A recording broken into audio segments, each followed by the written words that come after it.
O Senhor dos Anéis, A Caçada por Gollum, ou The Hunt for Gollum, no original, lança no Brasil no dia 16 de dezembro de 2027. Ainda falta muito tempo, mas apesar de eu amar muito esse universo, tanto os filmes quanto o Legendário de Tolkien, eu tenho um pé atrás bem grande com esse filme. A Caçada por Gollum, ao contrário de O Senhor dos Anéis e O Hobbit, não possui um livro, uma narrativa só para si, uma trama completa, com diálogos, acontecimentos e linha do tempo bem descritas. Mais ou menos como é com A Casa do Dragão e Anéis do Poder, ele é um livro baseado em descrições, às vezes até documentais e históricas que aparecem em outros volumes. São fragmentos que a gente tira dos capítulos A Sombra do Passado e O Conselho de Elrond, de A Sociedade do Anel, especialmente o apêndice B de O Retorno do Rei e Contos Inacabados, mas vale lembrar que o Peter Jackson e a Warner não têm direitos ao que está em Contos Inacabados. Eles estão tentando negociar isso, assim como o Silmarillion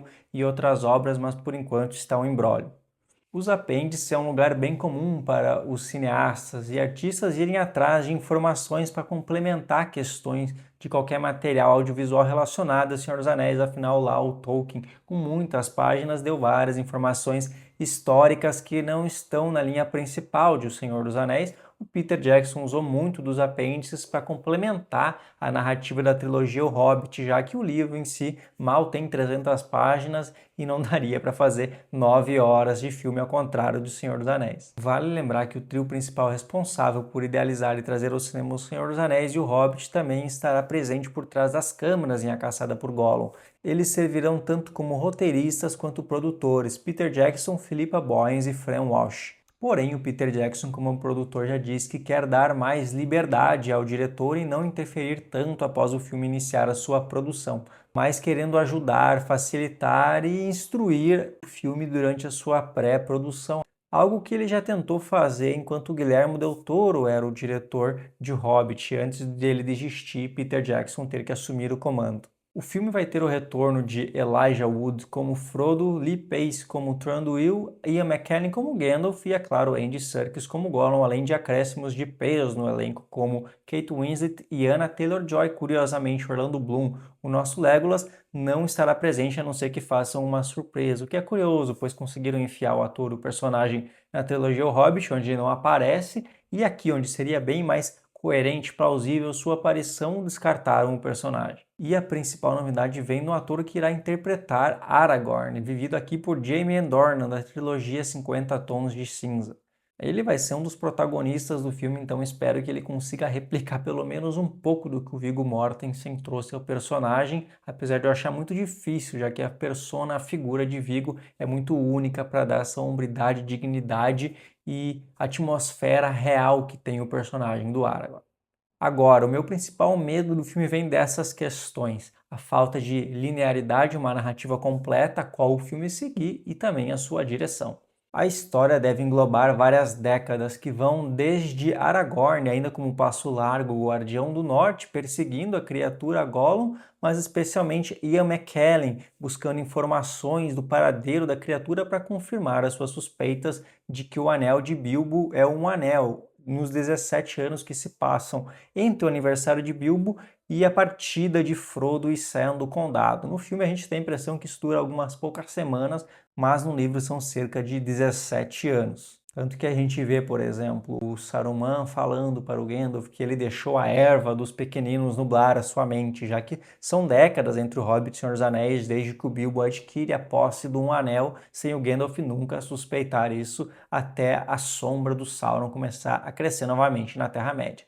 O filme vai passar por várias localidades que a gente já conhece, vai servir um pouco como fanservice, nostalgia, mas desenvolver, conhecermos melhor certos locais que realmente estão na trama, como o Covil de Shelob, onde futuramente Gollum vai levar também Frodo e Sam, no livro dos Duas Torres e no filme de O Retorno do Rei, Mordor, onde ele vai ser torturado e liberto, e a floresta de Mirkwood, aí já justificando a presença confirmada de Lee Pace como Thranduil, e por isso mesmo que eu digo que é estranho não termos Legolas, já que faria todo sentido, já que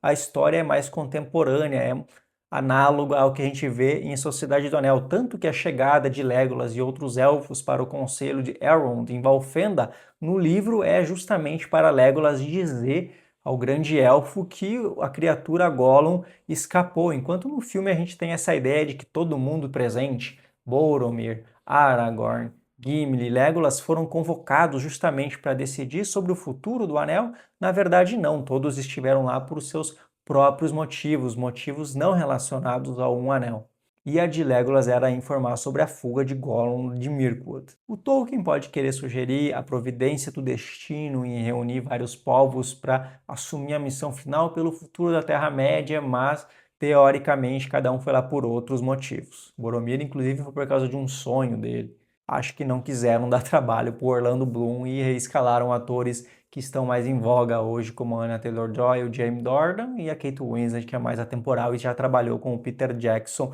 nos anos 90 em Almas Gêmeas. Mas enfim, são cerca de 9 páginas aproveitadas nesses materiais que eu citei sobre essa história. Muito dela vai ser esses 17 anos da busca de Aragorn e Gandalf por Gollum para ter informações sobre um anel, mas já revelaram Peter Jackson e Andy Serkis que o filme vai explorar outros momentos, como o passado de Gollum, que a gente vê um pequeno vislumbre no começo de O Retorno do Rei. É curioso que tem um curta sobre a caçada de Gollum disponível no YouTube desde 2009, um curta feito por fãs que, com todas as suas limitações de orçamento e produção, é bem divertido e traz um pouco essa alma, essa essência, então é de se imaginar que com mais orçamento, mais materiais e direitos, a Warner vai ter bastante possibilidades de fazer algo ainda melhor, até porque eles vão conseguir abranger e generalizar um pouco mais a história e não somente esse pequeno momento. E o curta tem 40 minutos, então é plausível eles conseguirem fazer uma narrativa de 2 horas e meia mais ou menos e não tentarem expandir para 2, 3 filmes como fizeram com o Hobbit, eu espero.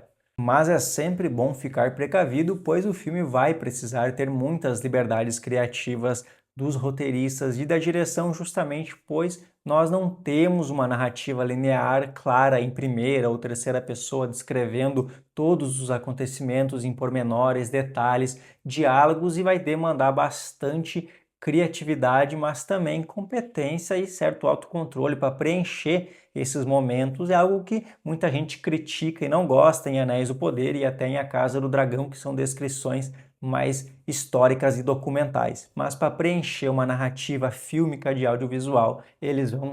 ter que criar certas coisas. Mesmo que a gente vá confiar no papel original de quem fez O Senhor dos Anéis, vale lembrar que essas mesmas pessoas fizeram O Hobbit, que muita gente se desagradou mais, e nem vou comentar o fato de Senhor dos Anéis, além do Hobbit, fazerem muitas alterações em relação ao livro, algo que não foi tão documentado por não termos redes sociais na época, mas que se fosse hoje em dia, muita gente ia estar se escabelando e citando Tolkien, assim como faz com Anéis do Poder, mas isso é papo para outro vídeo, outra história. Só estou dizendo o seguinte, sim, eles vão ter que preencher certas coisas até em relação a acontecimentos, personalidades, diálogos, interações que não estão nos livros e nem tem como estar. Então, ou a gente recebe um filme com acréscimos e torce para eles funcionarem, ou não vamos ter nada novo desse universo. Mas o meu maior medo ainda reside na direção do filme, que vai ser feita por Andy Serkis, que também vai dar vida a Gollum, algo que ele faz desde O Senhor dos Anéis, revolucionando o cinema com a tecnologia da captura de movimento.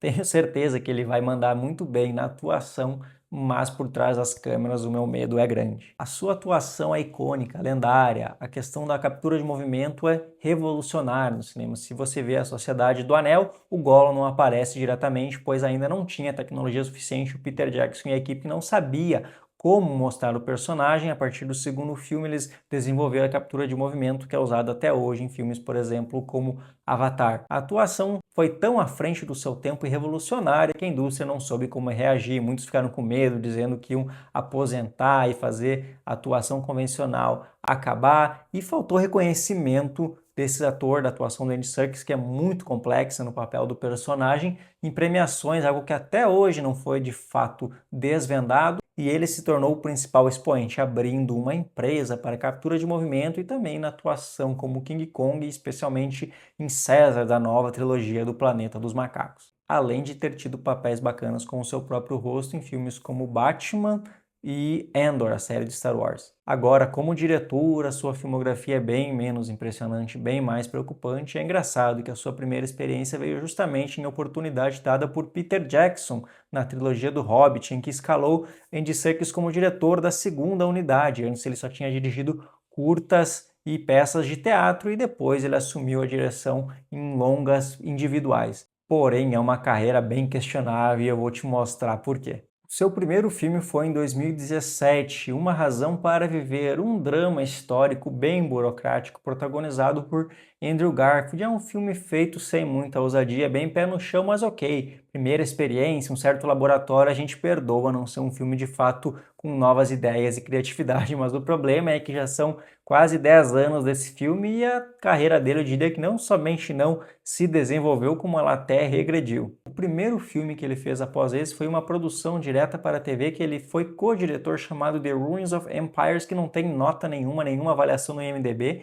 então eu nem sei onde esse filme foi exibido. Se alguém já viu, então eu vou pular para o seguinte, que ele já migrou para grandes produções e eu não gostei do que vi. Em 2019 ele dirigiu Mowgli, Entre Dois Mundos, que é um desses filmes gêmeos, espelho, feitos para rivalizar com outras produções da mesma temática feita por outro estúdio, no caso o Livro da Selva, o Mowgli da Disney, lá do Jon Favreau, que muita gente gostou e mostrou que essa tecnologia podia ir além, aí eles estragaram tudo fazendo o Rei Leão. Mas enfim, o Andy Serkis assumiu essa direção muito pela sua experiência através da captura de movimento, já que os animais do filme são os protagonistas, tirando Mowgli, que é o único personagem humano de fato, e aí ele traz um elenco bem estelar de atores que ele já conhecia, alguns como Benedict Cumberbatch, que fez o próprio Smaug no Hobbit, a Cate Blanchett, que é a Galadriel de Senhor dos Anéis, o Christian Bale, e ele tenta trazer uma pegada mais brutal, mais realista, mais violenta dessa história, sem esse contos de fada típico da Disney. Pode parecer interessante, mas não é o que aconteceu, não é o que a gente vê no filme.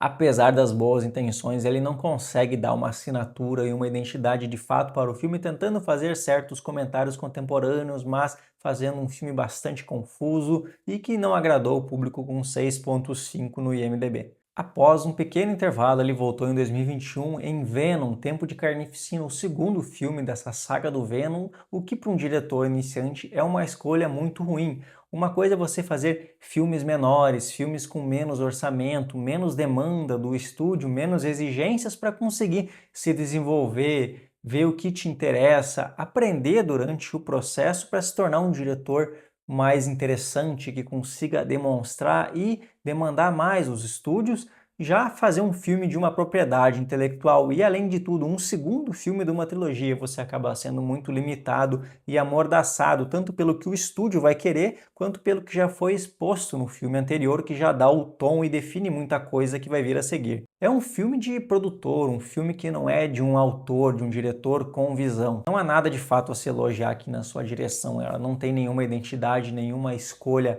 realmente boa que se note, tirando os efeitos dos simbiontes e mesmo na ação, que poderia ser o destaque, carregar o filme mesmo em um roteiro ruim, não há, né, nada que você veja e faça que você brilhe e pense que legal essa câmera, esse ângulo, essa escolha estética ou narrativa. É um filme bastante esquecível que fez um dinheiro fácil, mas eu diria que não por causa do Andy Serkis, e sim pela marca Venom e até pelo que o filme anterior conseguiu estabelecer. Mas ainda dá para piorar e o pior estava por vir neste ano, a adaptação de Animal Farm, a Revolução dos Bichos, a adaptação do livro clássico de George Orwell, aqui em uma animação com um grande elenco que sofreu para achar sua distribuição e quem assistiu o filme vai entender facilmente por quê. É difícil imaginar não somente o que o Serkis tentou fazer aqui, mas porque alguém aceitou. Ele tenta desconstruir um pouco essa visão do livro, fazer uma crítica ao capitalismo, mas é uma coisa completamente sem tom, incoerente com a técnica e a execução do filme, que tem uma animação porca, muito primitiva,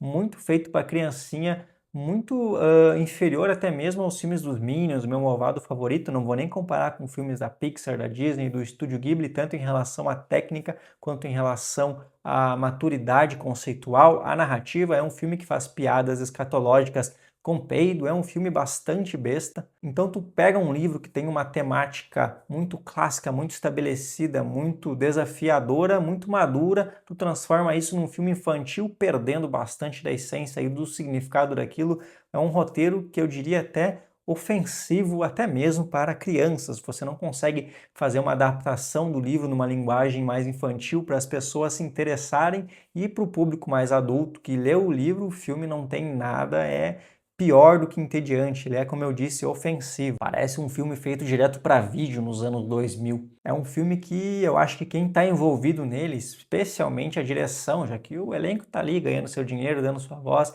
mas para quem idealizou, escreveu, dirigiu esse filme, assumiu o seu nome, eu teria até vergonha de me associar a ele. E essa é a carreira de Andy Serkis como diretor. É uma conclusão bem ruim, não somente ele não estabeleceu nenhuma assinatura, nenhuma personalidade, nenhuma técnica particular que se destaque, como eu diria que ele regrediu e talvez até tenha se acovardado como diretor, assumindo o manto somente de grandes franquias, grandes produções, e não filmes pequenos, filmes que demandaria uma criatividade, um aparato, um pouco mais de virtudes técnicas dele como diretor para carregar aquele filme, e não somente ganhando um dinheiro fácil através de marcas estabelecidas ou arruinando livros clássicos. O único filme dele que é assistível é o primeiro, e é um filme muito enfadonho e burocrático que você sente que qualquer diretor poderia ter feito, um drama histórico. Você perdoaria a escalação dele como diretor se você sentisse que ele estava evoluindo, indo no caminho certo, mas fora o histórico dele como Gollum e a amizade com o Peter Jackson, não há de fato nada que justifique trazerem Andy Serkis para dirigir um filme que, mesmo sendo de uma franquia, carregando novamente esse histórico recente do Andy Serkis de não se arriscar, é um filme que vai trazer um pouco mais de desafios e consequências. Afinal, a Warner já revelou que quer aproveitar um pouco mais a imagem e o sucesso do universo Senhor dos Anéis para o cinema. Você vê que é uma franquia que, comparada a outras como Harry Potter e Star Wars, ela está muito pouco presente na cultura pop. Eu acho até bom, não saturam ela, não estragam a sua imagem, como, por exemplo, fez os Animais Fantásticos e Star Wars, que com tantos filmes e séries medíocres, basicamente, hoje perdeu muito de sua influência e referência, tanto que os filmes têm ido mal nas bilheterias, como o Mandaloriano e Grogu. Eu não quero que arranhe a imagem de Senhor dos Anéis, e justamente você fazer um primeiro filme spin-off que não tem um livro de fato, um aparato mais estabelecido de referência, que as pessoas conheçam, vai demandar todo o seu sucesso vai vir da imagem, do que as pessoas esperam de O Senhor dos Anéis. Você tem uma missão difícil aí de tentar reerguer essa franquia e mostrar que ela tem novos caminhos além dos mais óbvios. E você vai ter que trazer isso para uma linguagem mais moderna, já que crianças, adolescentes, até jovens, hoje em dia veem O Senhor dos Anéis até como um filme cult, apesar de ele ter sido um blockbuster dos anos 2000. São pessoas criadas numa sociedade diferente, com redes sociais, TikTok, cortes muito rápido, muitas cores, e O Senhor dos Anéis eu já vi várias pessoas mais novas comentarem e acharem filmes lentos, enfadonhos, muito complexos. Como você vai conseguir equilibrar a dinâmica desse filme para agradar, trazer a essência do Senhor dos Anéis, que querendo ou não é a essência de um mundo, já que não existe passado. Os próprios filmes do Peter Jackson são muito criticados por fãs mais puristas de Tolkien, pelo próprio filho de Tolkien, Christopher Tolkien, que assistiu os filmes, diz que são filmes que são uma ofensa para a filosofia e para a essência do seu pai, que eles são filmes de ação, filmes da Disney, e eles são a referência ainda assim para os cinéfilos e críticos contemporâneos. Mas como você vai pegar, como você vai conseguir respeitar o que os filmes apresentaram no canone atual do cinema e do que é a franquia do Senhor dos Anéis com uma linguagem mais moderna para trazer um novo público? Como você vai adaptar isso hoje em dia, respeitando a estética e a essência já estabelecidas pelo Peter Jackson, mas trazendo a sua linguagem mais próxima e acessível para jovens, adolescentes e um novo público para conseguir fazer essa franquia ter uma nova vida útil nos cinemas? É difícil você comparar com a Marvel, com Harry Potter, que são produtos mais juvenis, mais populares, enquanto O Senhor dos Anéis, querendo ou não, é mais filosófico, mais complexo. E eu acho que tu trazer um diretor tão inexperiente, com uma filmografia tão ruim quanto o Andy Serkis somente por causa do seu histórico dentro da franquia, mas em outros papéis, é bastante arriscado e pode prejudicar bastante a imagem do Senhor dos Anéis para o futuro do cinema e entre novas gerações. As pessoas parecem que subestimam demais o papel de um diretor no cinema hoje em dia. Elas pensam que se é uma marca conhecida, uma franquia popular, o filme vai se fazer sozinho, vai trazer dinheiro, vai trazer público somente porque é uma figura conhecida, mas não. Vê, por exemplo, a diferença dos Homem-Aranha do John Watts para esse Um Novo Dia do Destin Daniel Cretton. É um filme com muito mais vida, muito mais inventividade, tanto no drama quanto na ação. Enquanto uma escolha errada para a direção pode afundar mesmo marcas conhecidas. É só você ver, por exemplo, filmes como